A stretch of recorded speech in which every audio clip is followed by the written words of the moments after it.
entirely beg you, people and government of the DPR Korea, for your forgiveness. Please, I have made the worst mistake of my life. North Korea is one of the most restricted countries in the world. You do not own yourself in North Korea. You are owned by the state. Regime decides what we read, what we watch, what we listen to. Ruled by a tyrannical and enigmatic leader who sees even the most simple acts as rebellious. And what are they? Well, here's a list of the worst things to do in North Korea. Unrestricted internet access. North Korea is one of the most heavily censored countries in the world. In this country, accessing unrestricted internet is not just difficult, it is illegal. The country operates on a tightly controlled intranet system called Kwangmyong. Only a select few, such as high-ranking officials or special researchers, can access the global internet, and even then, their activity is under constant surveillance. For the rest of the population, the digital world ends at the borders of this state-controlled network. Possessing or attempting to use a device capable of connecting globally is not allowed. This includes smartphones with foreign SIM cards or laptops having a virtual private network, as they are considered a direct threat to the regime. Authorities equate access to unfiltered information with disloyalty, and punishments for violating these restrictions are severe. Individuals caught accessing foreign websites or communicating with outsiders can be arrested, imprisoned, or even sentenced to hard labor. Families of the accused may be implicated as well, facing collective punishment in a country where guilt by association is policy. This isn't just about watching foreign films or scrolling through social media. Foreign information, even a news article or music file, represents a different version of the world, one where freedom of speech, movement, and thought exist. The regime's grip focuses on isolation, and limiting access to the internet adds greatly to this isolation. Those who break the rules suffer dire consequences. One of the most infamous cases involved a university student from the United States who allegedly tried to take a propaganda banner from a hotel. While not directly linked to internet use, his case highlighted how the regime responds to rebels. Otto Warmbier, a United States citizen, visited North Korea and was convicted of attempting to steal a propaganda banner. He was sentenced to imprisonment for 15 years. Now imagine the government's reaction to digital rebellion where evidence can be stored, copied, and even spread. Smuggled flash drives or YouTube clips are fragments of another world that spark curiosity. Curiosity breeds questions. And in North Korea, questions can be dangerous. Yet despite the risk, underground networks continue to circulate foreign content. They do so with ingenuity, devices disguised as household objects. What seems simple elsewhere, like Googling a question or reading the news, is considered revolutionary in North Korea. Attempting to do so openly? That is not just frowned upon, it is one of the worst things someone could do. And it's not just the internet. Even the most advanced computers aren't allowed to be used in North Korea. If one wants to use them, then they need special permission from the government to do so. But that's not all. Even after permission is granted, strict monitoring is involved. South Korean media. Consuming South Korean media is yet another punishable crime in North Korea. Music, movies, and South Korean television are seen as a threat to North Korea's supreme regime. Owning or watching South Korean media is not a small offense. It is treated as a serious crime. In 2020, the government passed a law known as the Elimination of Reactionary Thought and Culture Act. The punishment for distributing South Korean content can be execution. Those caught simply watching it can be sentenced to prison or hard labor. Even minors are not exempt. Teenagers have been given sentences of up to 15 years for just a few files stored on their phones. The regime understands the pull of South Korean pop culture. It is modern, emotional, and relatable. Everything that North Korean state propaganda is not. K-pop songs, romantic series, and variety shows speak to real-life emotions and struggles. These glimpses of another way of life stir hope, especially among the younger generation. But hope is not something the regime tolerates easily. Despite the risk, underground markets across the country trade in banned content. Flash drives are smuggled in from China. Sometimes, media is disguised as schoolwork or business files. In border regions, residents have even picked up South Korean television signals using modified antennas. These acts of resistance are quiet, personal, and deeply risky. Watching something like a comedy show or a love story might seem harmless, but in North Korea, it carries the weight of defiance. Authorities frequently carry out random phone checks. Digital devices are examined for foreign files. People have started deleting data daily or hiding phones in sealed containers buried underground. What makes South Korean media so dangerous to the regime is that it speaks directly to ordinary people. It bypasses politics. It shows happy families, open streets, and lives not ruled by fear. That comparison alone is enough to raise questions, and in North Korea, questions can be deadly. The worst thing is not just watching, it is being seen watching, and when that happens, there is no warning. Once it's found out that someone is involved in consuming South Korean media, there's more than just a knock at the door after that. Movement in North Korea. In North Korea, even the simple act of traveling from one city to another requires government permission. Every movement is monitored, documented, and tightly restricted. Citizens must carry travel permits at all times, and those permits are only granted under strict conditions. Without one, even a trip to visit a relative in another town can be treated as a criminal act.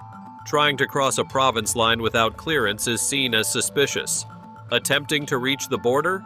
That is far worse. The regime views border crossers not just as runaways, but as political threats. Those who try to flee into China are tracked, hunted, and often returned. Upon capture, many are thrown into prison camps, some even for life. Escape is not just hard. It is a choice that puts entire families at risk. Most North Koreans have never left their hometowns. They grow up, work, and age in the same small areas, disconnected from the rest of their country, let alone the outside world. Those who live near the capital, Pyongyang, are subject to additional scrutiny. Entry into Pyongyang is restricted to a select class of citizens. People from rural regions, no matter how skilled or educated, are not allowed to move there freely. Even within cities, movement is controlled. Neighborhood watches report on who comes and goes. Any unfamiliar face triggers an investigation. Trains are slow, checked frequently, and closely watched by security officers. Roads are lined with checkpoints. Travel without permission is nearly impossible without bribes, and bribes come with risks of their own. But when we talk about leaving North Korea altogether, that makes traveling within North Korea look like a pretty minuscule crime. Trying to leave North Korea is one of the most dangerous things a North Korean citizen can attempt. Soldiers are ordered to shoot on sight at the border. Rivers freeze in winter, and escapees try to cross at night, knowing that any mistake could mean a bitter end. Those who make it into China face another problem where China does not recognize North Koreans as refugees and often sends them back. Back home, the punishment is swift. Interrogation centers and sentences to labor camps await. Children of escapees are blacklisted, denied education and jobs. In most places, deciding where to go is a right. In North Korea, it is a privilege rarely given. Testing those limits is seen as rebellion, and for those who try, the journey often ends long before they reach the border. Having separate religious beliefs. In North Korea, belief is not private. It is controlled, defined, and enforced by the state. Officially, the country claims to allow religious freedom. In reality, that freedom does not exist. The government demands total loyalty, not just in action, but in thought. Anything that diverts attention or faith away from the leadership is treated as a serious threat. Practicing religion independently, especially Christianity, is one of the riskiest things anyone can practice inside North Korea. Even owning a Bible or speaking about spiritual beliefs can lead to arrest.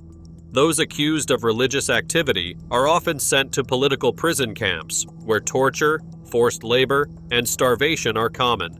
The government runs state-sanctioned churches in Pyongyang, but these are not real places of worship. They exist to deceive foreign visitors and to maintain the image that religious freedom is respected. The reality is quite different. Most North Koreans are never allowed near these buildings, and those who do attend are closely monitored. Secret worship does happen, but always in hiding. Small groups meet quietly in homes or remote areas, avoiding detection at all costs. They do not sing aloud. They do not use real names. Every meeting carries the risk of betrayal. Those who have escaped North Korea often describe witnessing people beaten or disappeared simply for owning religious material. The regime considers religious belief a challenge to its absolute power. North Korean propaganda promotes the Kim family as godlike figures. Statues of the leaders are treated with reverence. School children are taught to sing songs of loyalty and are required to bow before images of Kim Il-sung and Kim Jong-il. This state cult leaves no room for other beliefs. Foreigners caught practicing religion or sharing religious materials have also faced consequences. In multiple cases, individuals were detained for months or even years for carrying religious texts or talking about faith. Some were released after international negotiations. North Koreans, however, are rarely as lucky. In most parts of the world, faith is seen as something deeply personal. In North Korea, the truth couldn't be further from that. In fact, it is labeled as treason. For those who dare to believe they can escape, their survival is turned into silence. Even the thought of prayer must be kept quiet because, in North Korea, freedom of religion isn't only restricted, it is punishable by law. The most followed belief system in the country is not technically a religion, but the state ideology known as Juche. Developed by Kim Il-sung, Juche teaches that North Korea must be completely self-reliant, and it places the ruling Kim family at the center of national identity. This belief system is taught from early childhood and reinforced through education, propaganda, and ceremonies. Citizens are required to show devotion to Kim Il-sung, Kim Jong-il, and Kim Jong-un, which is practically the closest thing to religious devotion in this land. Aside from Juche, there are a few recognized religions that officially exist in North Korea, but none function freely. These include Buddhism, Cheondoism, and Christianity. Of these, Cheondoism is the most tolerated, largely because it has roots in Korean history and is seen as ideologically useful. Buddhism has a long history in Korea, but in North Korea, it is heavily monitored. Monasteries are preserved more as cultural sites than places of worship. Christianity is the most persecuted. Believers are often arrested, sent to labor camps, or executed. Secret churches do exist, but members risk severe punishment. Despite the government's efforts, underground religious activity continues. Exact numbers are hard to verify, but estimates suggest there are tens of thousands of secret believers across the country. Use of unrestricted cell phones. To most people around the world, using a cell phone is second nature. In North Korea, it is an action that must follow strict rules, and breaking those rules can change your life forever. North Korea does have its own mobile network, but it is completely isolated from the global internet. Citizens are only allowed to use government-issued phones. These devices connect to a local intranet that is tightly filtered and monitored. There is no access to international websites, messaging platforms, or anything beyond state-approved apps. Even then, every text, call, and photo is logged. The phones cannot make calls outside North Korea. They cannot receive international news. But that is not enough control for the regime. Authorities frequently conduct spot checks. Security officers will demand your phone and scroll through it, looking for banned content, contacts from outside the country, or signs that you have tried to access foreign media. Smuggled Chinese phones do exist, especially near the border. These devices can connect to towers across the river, opening a brief window to the outside world, but using one is a high-stakes risk. Those caught making international calls or sharing information outside the country are often treated as spies. Punishments include forced labor, imprisonment, and some cases even execution. Even something as simple as receiving a call from a relative in China can be used against a person. Authorities track signal patterns and use GPS monitoring to locate illegal phones. They place informants in communities to report suspicious behavior. If a family member is caught with a smuggled phone, the entire household may be investigated. Possession of foreign media on a phone, such as South Korean dramas, Western music, and even news clips, can result in harsh sentencing. The 2020 Reactionary Ideology and Culture Rejection Law made it clear that exposure to outside influence would be met with zero tolerance.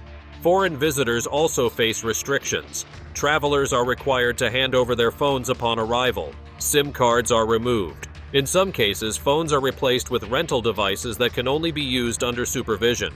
The state does not just fear the device, it fears the connection because in North Korea, information is not power, it is a danger of the highest order.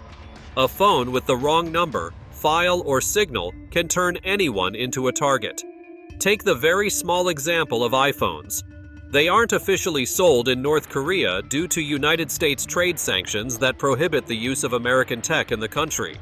However, some North Koreans have acquired iPhones by unofficial means. These devices are smuggled into the country, often via the Chinese border, and are typically used by wealthier individuals or traders who can afford them. The appeal of iPhones in North Korea stems from their perceived security advantages. Unlike government-issued phones, which are subject to extensive surveillance, iPhones are believed to offer better protection against state monitoring. Despite their presence, the use of iPhones remains risky. The North Korean government actively monitors and restricts unauthorized communication devices, and possession of such devices can lead to severe penalties. Having only state-approved looks. When it comes to personal style, North Korea does not just offer suggestions. Instead, it has rules in place. The government has approved a limited list of hairstyles and clothing options for both men and women. Anything beyond these tightly controlled boundaries is seen as a threat to national ideology. That's not an exaggeration, but it's a policy that reflects the loyalty of North Korean citizens. The regime has published an official catalog of allowable hairstyles, 15 for women and 10 for men. These are typically conservative and reflect what the government deems socialist lifestyle standards. Anything trendy, flashy, or associated with the West, like dyed hair, spiked cuts, or long hair on young men, is considered rebellious. Even something as simple as growing your hair out or styling it with gel can lead to warnings, surveillance, or mandatory correction through public shaming. In some cases, individuals have been forced to cut their hair on the spot by state patrols. Not only haircuts, but certain kinds of clothes need to be worn. Tight skirts, sleeveless tops, or anything too colorful can also trigger trouble. Students, workers, and even tourists have had their clothing confiscated or have been reprimanded on the street by fashion police teams. These teams are often made up of youth brigades or women's groups that patrol public areas looking for style violations. The rules aren't just about fashion. They are part of a broader effort to eliminate any signs of outside influence. The regime considers Western music, slang, movies, and yes, even haircuts, to be tools of cultural invasion. People found guilty of repeatedly embracing foreign looks can be blacklisted from jobs and educational opportunities, or dealt with however the North Korean Supremes see fit. In extreme cases, citizens have been sent to labor camps for persistent violations. Speaking of, even tourists aren't spared. While some leniency is given to foreigners, there are still unspoken expectations. Being seen as a bad influence to locals can get a tourist removed from public places or flagged by government minders. Clothing that draws attention, or could be seen as disrespectful, especially anything that looks American, flashy, or religious, is incredibly discouraged by tour guides. North Korea's goal is to control not just how its people look, but how they think. And for that, every hairstyle and outfit becomes part of the regime's surveillance system. Although it's quite alarming to think that their regime works this way, at the end of the day, the North Koreans have to comply. A hairstyle and the way a person carries themselves is a direct reflection of how they behave under the regime. If someone goes even a little out of line with something flashy or something that's not allowed, then the consequences are nothing less than awful, because we're talking imprisonment for years along with torture. Smiling sometimes for pictures. In most countries, smiling in photos is a harmless, even encouraged habit. In North Korea, it could land you in serious trouble. This is not about casual snapshots with friends. The danger starts when the camera lens points toward one thing: disrespect towards images of the leaders. Smiling in the wrong place, or at the wrong time, can be seen as a direct act of disrespect. Statues and portraits of Kim Il-sung, Kim Jong-il, and Kim Jong-un are not just decorations, but they are treated as sacred symbols of the state. Citizens are taught from an early age that these images must be respected in silence and solemnity. If a visitor or local takes a photo in front of a statue while smiling or doing a casual pose, it is interpreted not as fun, but as mockery. North Korean guides have repeatedly warned travelers against smiling in such locations, and even demanded that photos be deleted on the spot. Leader statues are placed across major cities, and every one of them is monitored. Locals passing by are expected to bow. Tourists, although not required to bow, must keep a straight face and remain quiet. Officials watch for anyone who might be behaving inappropriately, for example, talking too loudly, turning their back to the monument, or yes, smiling while taking a selfie. Some visitors have been detained briefly, questioned, or forced to apologize for failing to show proper attitude. Another detail often missed by outsiders: taking a photo of only part of a leader's statue is considered highly disrespectful. Every image must show the full body from head to toe.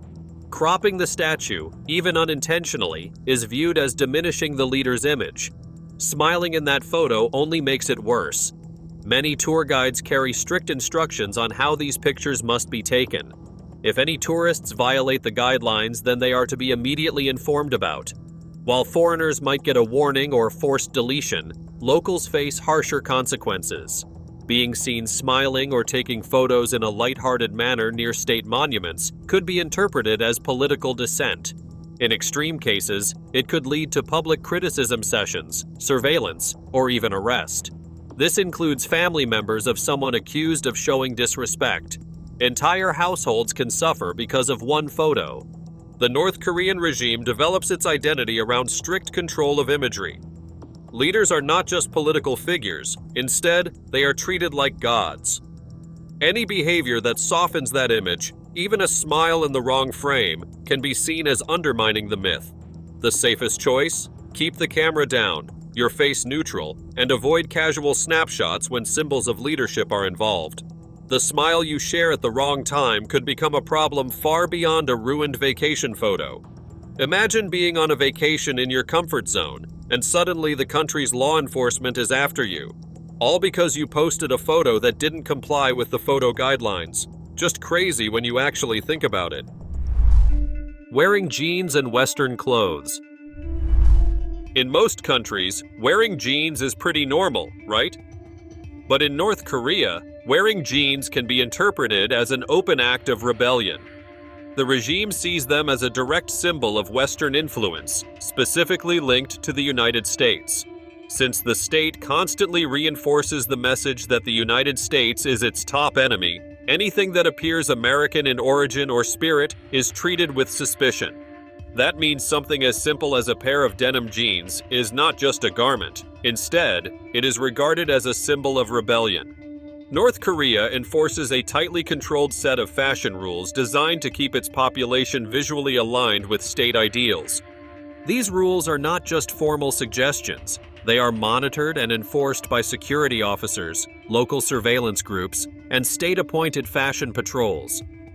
Jeans are among the most recognizable Western items and have therefore been banned, particularly in places like North Hamgyong and Ryanggang provinces near the Chinese border, where smuggled foreign goods often circulate. In these areas, punishment for wearing jeans can be more severe, including detention, forced labor, or public criticism sessions. Even in the capital, Pyongyang, where the regime tries to present a more polished image to foreign visitors, the rules still apply. While tourists might not face jail time, they can still be reprimanded or escorted back to hotels if dressed inappropriately. Tour guides are known to inspect outfits before allowing anyone to visit government monuments or cultural sites, and those seen wearing jeans are often instructed to change. The state's hostility toward jeans and other Western clothing does not stop at just one rule. It is part of a broader campaign to suppress anything that hints at foreign culture, fashion, or freedom. Hairstyles, accessories, and makeup are also regulated. Citizens are expected to conform to a list of approved haircuts and dress in a way that reflects what the government describes as socialist values. There is little room for self-expression. Attempts to challenge these norms, even in subtle ways, are seen as threats to state unity and can be met with serious consequences. Still, despite the risks, some North Koreans secretly push against these boundaries. Jeans, T-shirts with foreign logos, and other banned clothing are sometimes traded on the black market. Youth gatherings held in private homes occasionally see denim worn away from the eyes of patrolling officers. But even then, fear looms large. A simple knock at the door can mean a neighbor reported you. A photograph leaked to the wrong person can bring in authorities. The cost of getting caught is high, and for most, not worth the risk. What seems trivial in most parts of the world becomes a political minefield in North Korea. And in a place where every aspect of daily life is controlled, that statement can carry consequences far beyond what anyone outside the country might expect. Criticizing the government. Criticizing the government in North Korea is not just a bad idea. It's an unforgivable act within the country's tightly controlled borders. The regime does not tolerate any expression of disapproval, no matter how subtle or unintentional it may seem. This zero-tolerance policy isn't limited to journalists, activists, or political opponents. It applies to every single person, be it a citizen, tourist, and even a child. The system is built on loyalty to a single figure, the supreme leader. This devotion is not voluntary, it is demanded from birth. Children are taught from an early age that the Kim family is flawless, heroic, and divine. Schools require students to memorize the leader's speeches and write daily praise for him.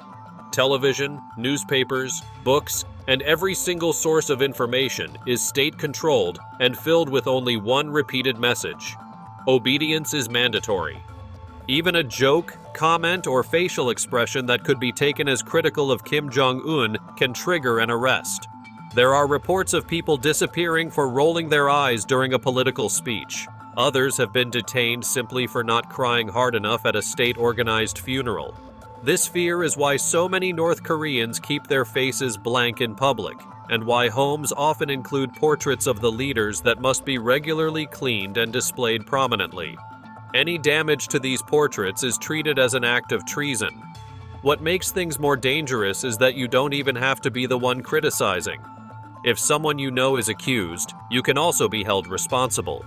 Entire families have vanished into political prison camps, known as Kwanliso, because of one person's mistake. These facilities are cut off from the outside world.